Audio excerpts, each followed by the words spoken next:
ஹாய்ங்க, இப்போ வந்து அம்மா வந்து பாரம்பரியமான இனிப்பு மிட்டாய் செஞ்சுட்டாங்க. இதை செஞ்சது தான் நீங்கள் வீடியோவை பார்க்க போகிறீங்க. சூப்பராக வந்துருக்கு பாருங்க. அம்மா இப்போ என்ன செஞ்சுட்டுக்கிறோம்? முட்டாய். இதுக்கு என்னென்ன போட்டுக்கிறோம்? உள்ள தருவக்கூட சக்கரை. கடலை கொட்டினா முடிஞ்சது. கடலை கொட்டை கொட்டுறோமா? சரிங்க. கடலை கொட்டை கொட்டுறாங்க. ஓ ரைட். கடலை ஃபஸ்ட்டு கொட்டிட்டு அடுத்தது கடலை கொட்டை. இது வந்து ஒரு கேக் மாரி வருங்க, ஒரு இனிப்பு கேக் மாரி வரும். சூப்பராக இருக்குங்க. ஓரளவுக்கு நல்லா தான் வந்துருக்கு. இப்போ வந்து பொட்டுக்கடலை கொட்டி அப்படியே கிண்டிக்கலாம்.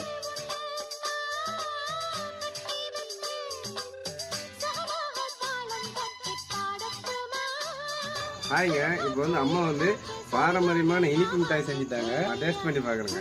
வாங்க டேஸ்ட் பண்ணி பார்ப்போம். கொஞ்சம் எடுத்து டேஸ்ட் பண்ணி பார்க்கலாம் எப்படி இருக்குன்னு. கொஞ்சம் சூடாக இருக்கு. வேற லெவலுங்க. அம்மா நீங்கள் சார் சொல்லுங்க. சூப்பராக இருக்குங்க. உண்மையாக வேற லெவலுங்க. லைக் பண்ணுங்க, சப்ஸ்கிரைப் பண்ணுங்க. சொல்லுங்க அப்படி எப்படி காட்டு வந்து இப்போ காட்டு. ஓகேங்க.